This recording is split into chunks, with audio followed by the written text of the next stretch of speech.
Hey, what's up? Just wanted to give everybody who's interested to know a little update about what's going on with me and my training and my life. I have not been posting a whole lot about my training in the past couple months because there really hasn't been anything to post. A lot has kind of happened in the last 3 months. Some of it has been bad, but it has also been good because it's helped me do some of the necessary research to figure out what underlying issues are and some of the problems I've been having. So this has all taken place over the span of about 3 months. I had went into the doctor because I hadn't had a physical basically since I was in high school, and even then I don't remember the last time I had a physical. And I thought it was just time, and I was kind of curious to see what my blood work was like. And yeah, I don't have a doctor either. Like I don't go to the doctor. I feel like I'm as stubborn as most men are. I don't go to the doctor. I haven't been to the doctor in a long time. So as I'm getting older, I kind of felt like it's probably important to get my own actual doctor and get some blood work done and just see what my general health is. So I made an appointment and started seeing a regular doctor. Got my blood work back, and my thyroid was high, low, low, high. It was not good. It wasn't horrible, but it wasn't good. So my thyroid is a little messed up. And I had sent my blood work to my friend Stan Efferding, and he had looked at it and he was like, I see your thyroid is whatever. And he asked me, how was your sleep? Because he's Stan, and that's what Stan always asks everybody. I had said, well, now that you mention it, I did notice that um, over the past couple months, Kathy had been commenting that at night I would stop breathing, start choking, start gasping, and this isn't something that I had done in the past. I mean, she had said that I had snored some, but I had never, stopped breathing or choking or gasping or stuff like that. And Stan had asked, do you have a CPAP? And I was like, no. It was kind of a personal goal of mine as a power lifter to never need a CPAP because everybody has a CPAP, and it's so normalized for people to be on CPAPs, and I don't think it should be. It's just one of those things where powerlifters, we normalize things that are unhealthy just to be a power lifter. um, and CPAP is one of those things that like everybody has, and they just accept it as, I'm a power lifter, I'm over 300 pounds, I'm going to be on a CPAP, and that's just fine. With me, it was like it's never fine. Like I never want to get to a point where I need a CPAP, because if I can't breathe on my own when I sleep, that something's wrong. So Stan had suggested to get a sleep study. And over the course of a couple weeks, I had noticed that I was not able to recover from my workouts. I had noticed that I started to get really bad anxiety again, and it was just out of nowhere. I started to have panic attacks again, and I have not had panic attacks since before I met my wife. We're talking 12, 13, 14 years. At that time, before I met my wife, I had 2 or 3 panic attacks a day. I was just a mental and emotional mess. Uh, Later found prescription drugs to help with that, and then since then I've gotten off prescription drugs because of CBD. But another story. I started to have panic attacks again, and just out of nowhere. And one of them was so bad, like I honestly felt like I was having a heart attack. My heart was beating out of my chest. I couldn't breathe. It felt like I was in a car that was getting crushed. Like I just felt claustrophobic. And I almost went to the emergency room, but it was in the middle of the night. It was like 12 at night, and I didn't want to worry Kathy, and I didn't want to go to the hospital at 12 o'clock in the morning. So I just kind of let it ride out and basically didn't sleep all night. And that was the worst panic attack that I had. I think I had like 3 or 4, And on top of that, I noticed that my appetite slowly went away. Started slowly, and then after a couple days, it snowballed really fast, and I had lost 12 pounds in 8 days, and I wasn't recovering from my workouts. Like after a week, I would still be sore from what I did the week before, and also my back all of a sudden started going backwards. I started having more episodes with my back, and my back wasn't healing, and I was doing everything that I was supposed to do for my back rehab. Just everything I was supposed to do, I was doing it, and I was not recovering at all. So I went in and got a sleep study, and obviously found out that I have sleep apnea. They had found out that every hour I stopped breathing 18 times. And as far as powerlifting goes, that's probably not very high, but that's nothing to brag about really either. But to me, when you stop breathing 18 times every hour, that's kind of an eye opener. So the process of getting my sleep study, getting the results, seeing the doctor, getting a CPAP, all that probably took like 3 or 4 weeks, because that's how the shit works. Like you have to wait days for this, you have to wait days for that, then it's the weekend, and you got to wait days after that. It's all a huge waiting game, and it took forever to get this whole process.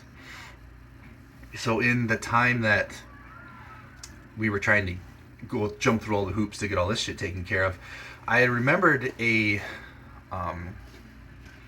podcast with Dave Tate and Chad Aichs, where he talks about his anxiety, depression, his sleep disorders, narcolepsy, insomnia.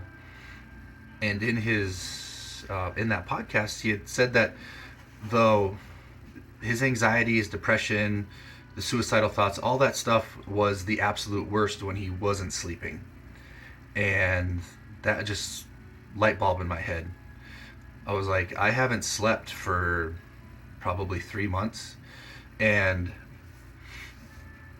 my recovery is going to shit. My anxiety is the worst it's ever been in my adult life. I can't recover. I'm losing weight because I have no appetite. There's all these red flags went off, and I immediately called Chad, and I was like, thank you for making that podcast, because this was just an aha moment that my problems are because I am not sleeping, and it's just wreaking havoc, really bad havoc on my life. And we talked for a little while, and we talked about things related to that subject. And since then, I have gotten a CPAP, and for about the first week, I struggled with wearing it all night. I would take it off frequently, just because we couldn't get things like humidity. There's always water in the tube, and you're breathing in water, and it just took about a week for me to be able to sleep through the whole night without taking it off. And since then, I've been using it for about 3 weeks, and I have no problems with it. Like, it doesn't bother me anymore. Like, I put it on and I go to sleep. And probably last week and a half ago, I noticed that I started going backwards again. Like, I would do a lower body workout, which was all body weight, and a week later I would still be sore like it was the next day. And I had another panic attack at night. It wasn't as bad as the really bad one, but still I had a panic attack, and my appetite started to go away again. And it was like, what the fuck is going on? Like, I'm wearing my CPAP, and I had noticed that, okay, the people at the CPAP place tells me that my scores are perfect. There's no, the suction, the seal is perfect. I'm having no more episodes. I'm not stopping breathing at night at all. So everything as far as wearing the CPAP is perfect. But I, for whatever reason, was like physically waking up multiple times an hour every night. So I traded not sleeping because my breathing had stopped. I had traded that for, okay, now I'm just going to wake up multiple times every hour. So realistically, I'm still not sleeping, even though my CPAP is doing exactly what it's supposed to do. But I'm not sleeping. So I just kind of traded. So I'm still not sleeping.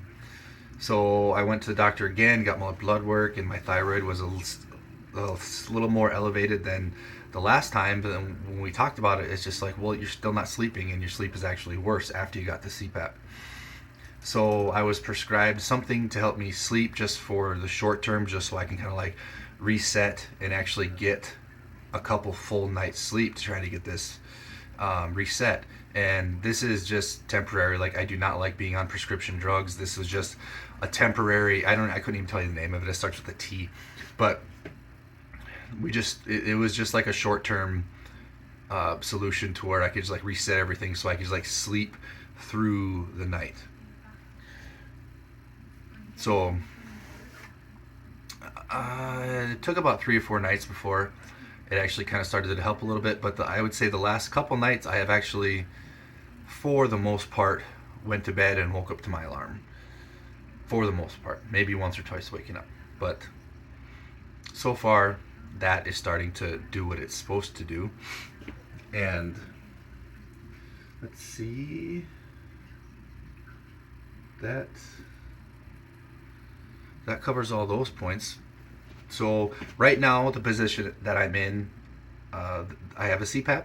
The CPAP is doing what it's supposed to do, but I'm struggling with staying asleep. So once we can string together a couple weeks of actually sleeping throughout the night, I am extremely confident that my recovery will get back to where it's supposed to. My back will quit having episodes. My appetite will come back.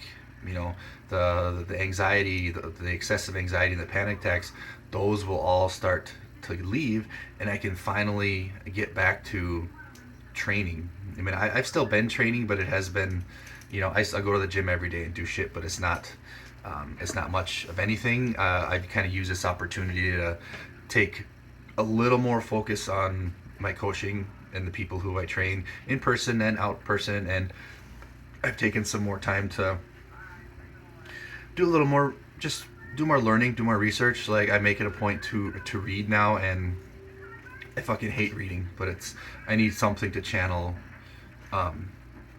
my energy towards training into, because I can't physically train. So it's kind of helped because I've done some reading, learning, and research, and put a lot more time into the people I train. And even though it's fulfilling to train people, like Louis said, like, I never wanted to be a coach. I wanted to be a lifter. I want to be the one out there lifting the crazy ass weights. But just the hands that he was dealt, like, he had to shift gears and try to become a better coach. And I kind of feel like I'm in that position. Although I wasn't ready for this transition, I was hoping that I could wait until I was older and done with powerlifting. And I'm not done with powerlifting. There's just issues that need to be addressed before anything can happen, and we're addressing those, and it seems to be going well. But for the time being, if I can focus my energy more into coaching and learning, I'm going to try to do that and try to let that be a more fulfilling part of my life. So that being said, I have no competitions planned.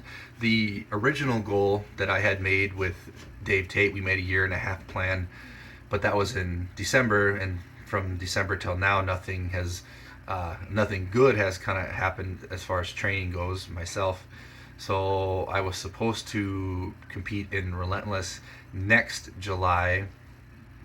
We'll see how that goes. A lot can be, that's still over a year away. A lot can happen in a year. So that's kind of like the tentative goal. But as of right now, I have a lot of lifters who have a lot of meets this year. A lot of lifters in Relentless. A lot of lifters going to Cincinnati in November for a really amazing meet that Lauren Shane put up in Sweatshop.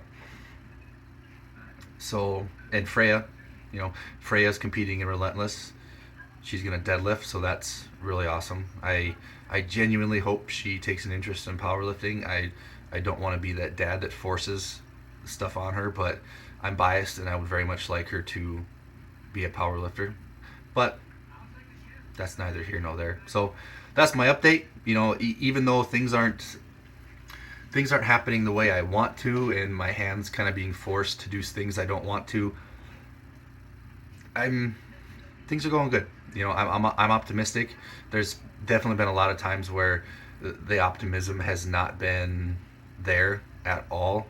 There's been a lot of times where there's been a lot of helpless and hopeless feelings, and